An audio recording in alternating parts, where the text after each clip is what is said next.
Hi friends, நம்ம ஆடுங்கள்லாம் கம்பு கொல்லையில் மேய்ஞ்சிட்டு வந்து தண்ணி குடிச்சிட்டு இருக்காங்க. இப்போ மணி பார்த்திங்கன்னா 6 போகுது. நம்ம இன்னும் அடர் தீவனம் இன்றைக்கி வைக்கல, இனிமேல் தான் வைக்க போகிறோம். நம்ம அடர் தீவனத்தெல்லாம் அள்ளி குண்டானில் வச்சுருக்கிறேன். நம்ம இவங்கெல்லாம் வரத்துக்கு முன்னாடியே நம்ம எடுத்து வச்சிட்டோம்னா ஃபஸ்ட்டு குடுக்குன்னு முடியாத 4 ஆடுங்க வந்து சீக்கிரம் சாப்பிட்றானுங்க. அப்புறம் கடைசியில் வர ஆடுங்களுக்குலாம் இல்லாமல் போயிடுது. அதனால தான் எல்லா ஆடும் வந்ததுக்கப்புறம் நம்ம எடுத்து கொடுத்துக்கலாம் அப்படின்னு சொல்லிட்டு இந்தாண்டியே வச்சுருக்கிறேன். எல்லோரும் ஃபஸ்ட்டு தண்ணி குடிச்சு முடிக்கட்டும், அதுக்கப்புறம் எடுத்து வச்சுக்கலாம். இன்றைக்கி ஆடு பின்னாடி அவங்களும் வந்திருக்காங்க இல்லையா, அவங்கள்ட்ட எடுத்து கொடுத்தா அவங்க வச்சுடுவாங்க. எல்லோரும் ஒவ்வொருத்தவங்களாம் இப்போ தான் வந்து ஜாயின்ட் ஆகிட்டுருக்காங்க.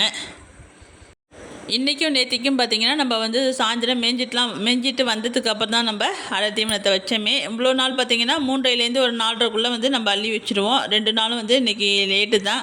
நமக்கு வயலில் வேலை நடந்துகிட்டு இருந்துச்சு. மல்பெரி குச்சி அப்புறம் வந்து சவுண்டல் வெதெல்லாம் போடுற வேலை இருந்துச்சு. அதனால் என்னால் வர முடியல வீட்டுக்கு. அப்புறம் அவங்க ஆடை ஓட்டிகிட்டு போயிட்டாங்க. அதுக்கப்புறம் வந்து தான் நான் வந்து அள்ளி வச்சேன் எல்லாத்தையும். நம்ம வந்து இன்றைக்கி எல்லாத்தையுமே போட்டு முடித்தாச்சு. நம்ம வந்து வயலில் போயிட்டு என்னென்ன போட்டிருக்கோம், எப்படி போட்டிருக்கோங்கிறத வீடியோவில் பார்க்கலாம். இதுக்கப்புறம் அந்த வீடியோ வரும், ஸ்கிப் பண்ணாமல் பாருங்கப்பா. அடர் தீவனம் ஊற வச்சுருந்தோம் இல்லையா, அந்த தண்ணியை தான் கொண்டு வந்து ஊற்றி வச்சுருக்கேன். எல்லாம் குடிச்சிட்டானுங்க. நம்ம இன்னும் கொஞ்சம் வந்து தண்ணி ஊற்றி விடணும் அதில், ஏன்னா ராத்திரிக்கு குடிக்கணும். அதுக்காக தான். நம்ம தாலாட்டுக்கு மட்டும் தண்ணிக்கு உண்டானா வேணுங்க, அது ஒண்டி தான் சாப்பிட்ணும். மீதி எல்லாம் சாப்பிட்டுச்சுன்னா டென்ஷன் ஆகிடுது, எல்லாத்தையும் போட்டு முட்டும். அதுக்கு மட்டும் தண்ணியும் குண்டா வேணும். அது திங்க போணுச்சுன்னா அதுங்க பிள்ளை முன்னாடி போட்டது இப்போ போட்டது எல்லாம் செஞ்சுட்டு நம்ம அம்மா கூட சேர்ந்து சாப்பிட்டாக்கா மீதி ஆடெலாம் முட்டாதுன்னு சொல்லிட்டு அதுங்க அங்கே போதுங்க. கோவத்தில் அது பிள்ளைய கூட வச்சு முட்டி போடுறான். நம்ம வந்து காலையிலே ஆடு ஓட்டிகிட்டு வந்துட்டோம். நான் வந்து இன்றைக்கி வந்து 6 மணிக்கெலாம் வயலுக்கு போயிட்டேன். காலையில் 6 மணிக்கெலாம் வயலுக்கு போயிட்டேன். எங்கள் வீட்டுக்காரவங்க ஒரு 4:45 இருக்கும். அவங்க வந்து தண்ணி பாய்ச்சத்துக்காக அவங்க காலையிலேயே வந்துட்டாங்க. நம்ம வந்து எல்லா வேலையும் முடிச்சுட்டு ஒரு 6 மணிக்காக போய் தான் வந்து மல்பெரி குச்சி ஊனோம். நேற்றுக்கு கொஞ்சம் ஊனணும், ஒரு 10 பாத்தி வரைக்கும் ஊனணும். அதுக்கப்புறம் கரண்ட் இல்லாமல் பேசி மீதியை தான் காலையில் வந்து ஊனணும். நான் நமக்கு வேலைக்கு வருவாங்க இல்லையா, அவங்க பேர் வந்து மணிமேகலை. 2 பேரும் தான், நாங்கள் 2 பேரும் தான் ஊனோம். அவங்க வந்து தண்ணி விட்டுட்டு இருந்தாங்க. மதியானத்துக்கு அப்புறம் பார்த்திங்கன்னா நம்ம வந்து அகத்தி விதை போட போகிறோம். அதுக்காக தான் வந்து அவங்க வந்து சாம்பல் எடுத்துகிட்டு போயிட்டுருக்காங்க. கூடையில் அள்ளிட்டு போகிறாங்க. நம்ம நெத்தி வெள்ளையை பாருங்கள், என்னடா கூடையில் அடர் தீவனத்தை தூக்கிட்டு எங்கேயோ போகிறாங்க நமக்கு கொடுக்காம அப்படின்னு யோசிக்கலாம். ரொம்ப நேரமாக நின்று அந்த கூடையவே குறுக்குறுன்னு பார்த்துட்ருக்கான். நம்மளும் விதை அப்புறம் போடுறதுக்கு குண்டான் எல்லாத்தையும் எடுத்துக்கிட்டு போகலாம். நம்ம வயலுக்கு போகிறத பார்த்துட்டு நம்ம எலிக்குட்டி இருக்கார் இல்லையா, சவுண்டு விட்டுட்டே இருக்கார். ஏன்னா தனியாக மேயத்துக்கு பயமாக இருக்கும். நம்ம பூஞ்செடிலாம் வச்சுருக்க இடத்துல தான் வந்து மேய்ஞ்சிட்ருக்கான். அவனையும் தூக்கி நம்ம அந்தாண்ட விட்டுட்டு போவோம் ஆடுங்களோட. நம்ம மல்பெரி குச்சி வந்து ஒரு குச்சி வந்து 1 ரூபான்னு வாங்கினோம், ₹1.50. நம்ம வாங்கினது பார்த்திங்கன்னா 3000 குச்சி மட்டும்தான் வாங்கினோம். 3000 குச்சி வந்து 4500 4000 போட்டுக்கிட்டாங்க. ஏன்னா நம்ம போன வருஷமும் இவங்கக்கிட்ட தான் நம்ம வந்து விதை வாங்கினோம். அதனால் வந்து 500 கம்மி பண்ணி கொடுத்தாங்க. குச்சி வந்து பார்த்திங்கன்னா 2 கனவு மட்டும்தான் இருந்துச்சு. அதாவது இந்த பருவு அப்படின்னு சொல்லுவாங்களே, 2 பருவு வச்சு தான் வெட்டி கொடுத்துருந்தாங்க. கரும்பு பில்லு மாதிரி குட்டி குட்டியாக தான் இருந்துச்சு. ஒரு குச்சியோட ரேட் வந்து ₹1.50 அப்படின்னு சொல்லி கொடுத்தாங்க. நம்மளும் நேற்று தான் காலையில் வெட்டினாங்க. வெட்டி இங்கே கிளம்பி ஒரு 10 மணிக்கு போனாங்க. ஒரு 3 மணிக்கு தான் வாங்கிட்டு வந்தாங்க. அதுக்கப்புறம் தான் ஒரு 5 மணி வரைக்கும் ஊனோம். அப்புறம் கரண்ட் பேசி அப்புறம் மறுநாள் காலையில் இன்றைக்கி தான் மீதியெல்லாம் ஊனியிருக்கோம். எத்தனை அடிக்கு ஒன்றுன்னு பார்த்தீங்கன்னா 3/4 அடிக்கு ஒரு குச்சி வந்து ஊனியிருக்கோம். மல்பெரி குச்சி வந்து 3/4 அடிக்கு ஒரு குச்சி வந்து ஊனியிருக்கோம். நேற்று ஊனதே பார்த்திங்கன்னா காலில் அந்த சேத்துல வாங்கி உள்ளார வாங்குது அவ்வளோ தூரத்துக்கு. அப்புறம் எடுத்து வைக்கிறது கால் வலி. காலையில் ஏந்திரிக்கவே முடியல. பயங்கரமான கால் வலி, இடுப்பு வலி, முதுகு வலி எல்லாம் இருந்துச்சு. அப்புறம் காலையில் கொஞ்சம் வேலை செய்ய ஆரம்பித்ததும் அதுவும் சரியாக பேசி எப்பயுமே கூடுமான வேலையெல்லாம் பார்த்திங்கன்னா நானும் அவங்களுமே செஞ்சுருவோம். நிறையா ஆள்லாம் வச்சுக்க மாட்டோம். நானும் அவங்களுமே 2 பேருமே செஞ்சுருவோம். முருங்கைக்காலாம் வந்து நாங்கள் போன வருஷம்லாம் பார்த்திங்கன்னா 4 ஏக்கர் போட்டிருந்தோம். 4 ஏக்கருமே நாங்கள் 2 பேரும் மட்டும்தான் உடைச்சோம். நான் உடச்சி வச்சுருவேன், அவங்க தூக்கிட்டு வந்து வச்சுடுவாங்க. டெய்லிக்கும் வேலை இருக்கும். டெய்லி காலையில் 6 மணிக்கெலாம் போயிடுவோம். ஃப்ளாஸ்கில் டீ போட்டு எடுத்துக்கிட்டு காலையிலே போயிடுவோம். ஒரு மதியான சாப்பாட்டுக்கு தான் வருவோம். காலை சாப்பாடும் கையிலே எடுத்துகிட்டு போயிடுவோம். மதியான சாப்பாட்டுக்கு தான் வருவோம். வந்து மதியானம் வந்து டீயை போட்டு குடிச்சிட்டு மதியானம் சமைச்சிட்டு அதுக்கப்புறம் சாயந்தரம் போயிட்டு ஒரு மணி நேரம் 2 மணி நேரம் பறிச்சுட்டு மறுபடியும் கொண்டாந்து மூட்டையில் அடுக்கி வச்சு அப்புறம் தைக்கவும் செஞ்சுருவேன். நான் மூட்டையெல்லாம் தைச்சி வச்சுடுவேன்.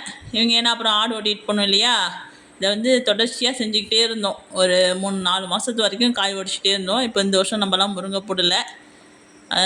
ஆடுங்களுக்காகவே தீவனம் வளர்க்கணும்னு சொல்லிட்டு கொலையெல்லாம் சும்மாவே போட்டுட்டோம். கம்பு வரிசத்தோட அப்படியே கிடக்குது.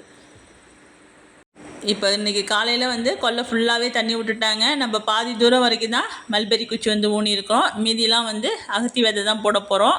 அதுதான் இப்போ எடுத்துகிட்டு வந்து போட்டுட்ருக்கோம். இது எப்படி போடுறோம் அப்படின்னு பார்த்தீங்கன்னா, இதுவும் மல்பெரி குச்சி ஊன அளவில் தான் ஒரு 3/4 அடிக்கு ஒரு குழி போட்டு அந்த குழிக்குள்ளார 4 விதை போடுறோம். இதை வந்து ரீப்பரால் வந்து குழி போடுறாங்க. ஏன்னா கொஞ்சம் நீட்டு வாட்டத்தில் வரும், அகலம் வந்து கிடைக்குங்கிறதுனால விதையை வந்து பரவலாக கொஞ்சம் போடலாம் அப்படிங்கிறதுனால தான். நம்ம ஒரு குச்சை வந்து நீட்டு குச்சி எடுத்து ஒரு குழி போட்டோம்னா முட்டெல்லாம் போய் விடும் இல்லையா? ரீப்பர்னால் கொஞ்சம் அகலமாக இருக்கும். நான் உங்களுக்கு அந்த குழியை வந்து காமிக்கிறேன், அப்போ தான் உங்களுக்கு அது புரியும். இந்த விதையுமே நாங்கள் 2 பேரும் போட்டோம். குழி வந்து இன்றைக்கி அவங்க வந்து போட்டாங்க. ஏன்னா காலையில் தண்ணி விடுற வேலை இருந்துச்சு, மத்தியானம் வந்து ஃப்ரீயாக இருந்ததுனால குழி போட்டு கொடுத்தாங்க. நான் விதை போட்டேன், அவங்க வந்து சாம்பல் போட்டுட்டு இருந்தாங்க. குழிக்குள்ள வந்து சாம்பல் போட்டுட்டு இருந்தாங்க. இந்த அகத்தி விதை வந்து போன வருஷம் வாங்கினது. நம்ம போன வருஷம் போட்டு எல்லாத்தையும் ஆடுங்க சாப்பிட்டானுங்க. அதில் மீந்த விதை தான் இப்போ வந்து போடுறோம். முளைக்குதா இல்லையான்னு கொஞ்சம் ஒரு வாரத்துக்கு முன்னாடியே எல்லாம் போட்டு பார்த்தோம். எல்லாமே நல்லா முளைச்சிருந்துச்சு. அதனால தான் பயப்படாமல் போட்டுட்ருக்கோம். இந்த விதை எங்கே வாங்கினோம் அப்படின்னு பார்த்தீங்கன்னா, நம்மக்கிட்ட ஆடு வாங்கிறதுக்கு வருவாங்க இல்லையா, அவங்க தான் கொண்டு வந்து கொடுத்தாங்க விதை. நம்ம படிக்கணக்கில் தான் வாங்கினோம். போன வருஷம் வாங்கினாங்க, படி எம்மான்னு தெரியல எனக்கு. அது இது படிக்கணக்கில் தான் வாங்கினாங்க. இது என்ன ரேட்டுன்னு தெரியல. நான் வந்து உங்களுக்கு இன்னொரு வீடியோவில் சொல்கிறேன். இப்போ மணி பார்த்திங்கன்னா 2. நாங்கள் வந்தது 11:45 வந்தோம். மணி 2 ஆயிடுச்சு. கோயிலில் இசைக்கடிகாரம் அடிச்சுது. டீயும் குடிக்கல. மத்தியானம் யாருமே டீயும் குடிக்கல. நான் போய் போட்டு வந்தால் தானே டீ. நானும் இங்கே இருக்கிறதுனால டீயும் குடிக்கல. அப்புறம் இவங்க நமக்கு வேலைக்கு வரவங்க வந்து நீங்கள் போய் சாப்பாடு செய்யுங்க, நான் வந்து விதைய போட்டுறேன், இன்னும் கொஞ்சம் தூரம் தானே இருக்குது அப்படின்னாங்க. ஒரு 2-3 லைன் மட்டும் இன்னும் கொஞ்சம் கிட்டக்க நெருக்கி கொடுத்துட்டு போகிறேன் அப்படின்னு சொல்லிட்டு அவசரம்னு போட்டுட்டு அப்புறம் ஒரு 2:15 வீட்டுக்கு வந்துட்டேன் நான். எல்லாமே வந்து நம்ம ஆடுங்களுக்காக தான். அவங்க வந்து பட்னி இல்லாமல் இருக்கணும், தீவனத்தை வந்து கடன்னு கிளப்பணுங்கிறதுனால தான் இவ்வளோ ஃபாஸ்ட்டாக வந்து வேலை செஞ்சிட்ருக்கோம். கம்புக்கெல்லாம் தண்ணி விடணும், மருந்து போடணும், நிறைய வேலை இருக்குதாங்க. இதை முடிச்சுட்டு தான் வேறு வேலையை வந்து ஆரம்பிக்கணுங்கிறதுனால இது தான் வந்து ஸ்பீடாக செஞ்சிட்ருக்கோம். இவங்க வந்து காலையில் ஒரு 7:30 வந்துட்டாங்க. மல்பெரி குச்சி நான் ஊனிக்கிட்டு இருந்தேன், 4-5 லைன் ஊனினேன். அதுக்கப்புறம் இவங்க வந்துட்டாங்க. அவங்களும் வந்து கடன்னு செஞ்சு தொட்டு தான் இவ்வளோ சீக்கிரம் வந்து செய்ய முடிஞ்சுது. இப்போ எப்படி குழி போடுறாங்கங்கிறத உங்களுக்கு கிட்டக்க காமிக்கிறேன், வாங்க பார்க்கலாம். நான் வந்து இது வரைக்கும் விதை போட்டு முடிச்சிட்டேன். இதில் வந்து இனிமேல் சாம்பல் போடணும். குழி நொம்புற அளவுக்கு சாம்பல் போடணும். எப்படி குழி போடுறாங்க அப்படின்னு பார்த்தீங்கன்னா, இந்த குழியும் வந்து 3/4 அடி 1 அடிக்கு ஒரு குழி ரீப்பரால் தான் போடுறாங்க. எத்தனை இன்ச்சு ஆழம்னு பார்த்தீங்கன்னா 2 இன்ச்சு ஆழம். ரொம்ப கொஞ்சம் ஆழமாகவே தான் குழியை வந்து போடுறோம். இது ஏன்னா இது கொஞ்சம் வந்து மணலான பகுதி, அதனால் டக்குன்னு காஞ்சிடும். அதனால் கொஞ்சம் ஆழம், 2 இன்ச்சு ஆழம். உங்கள் ரீப்பரில் பார்த்தீங்கனாலே தெரியும். இது இப்படி தான் வந்து நாங்கள் குழியை போடுறோம். இது எதுக்காக ரீப்பரால் போடுறோன்னு பார்த்தீங்கன்னா, கொஞ்சம் அகலமாக இருக்கும். நம்ம விதையை வந்து பரவலாக கொஞ்சம் போடலாம். குழியாக போட்டோம்னா ஒரே குழியில் ஒன்று மேலே ஒன்று விதை விழுந்துக்கிட்டு அது ஒரு மாதிரி கிளம்பும். இது கொஞ்சம் ஃப்ரீயாக கிளம்புங்கிறதுனால தான் இப்படி போட்டுட்ருக்கோம். நானும் வீட்டுக்கு வந்துட்டேன். அவங்க வந்து குழியை மட்டும் போட்டு கொடுத்துட்டு இவங்க வந்து விதை போட்டு கொஞ்சம் சாம்பல் தீர்ந்து போச்சு கொஞ்சம் கடைசியில், அதனால் மண்ணை போட்டே மூடிட்டு வந்துட்டாங்க. இப்படி தான் வந்து சாம்பல் போட்டிருக்கோம். சாம்பல் ஏதுன்னு பார்த்தீங்கன்னா, நம்ம மாந்தடை, கருப்பஞ்சத்தை அதெல்லாம் போட்டு கொளுத்தி விட்டு சாம்பல் வந்து ரெடி பண்ணி வச்சுருந்தோம். அந்த சாம்பலை தான் வந்து குழியிலலாம் போட்டிருக்கோம். பத்தாததுக்கு மேலே வந்து மண்ணை தள்ளி விட்டாச்சு. இன்றைக்கி இந்த வேலை தான் ஆணிச்சு. நம்ம இன்னொரு வீடியோவில் பார்க்கலாம். நம்ம வீடியோ பிடிச்சிருந்துச்சுன்னா லைக் பண்ணுங்கள், ஷேர் பண்ணுங்கள், கமெண்ட் பண்ணுங்கள், சப்ஸ்கிரைப் பண்ணுங்கப்பா.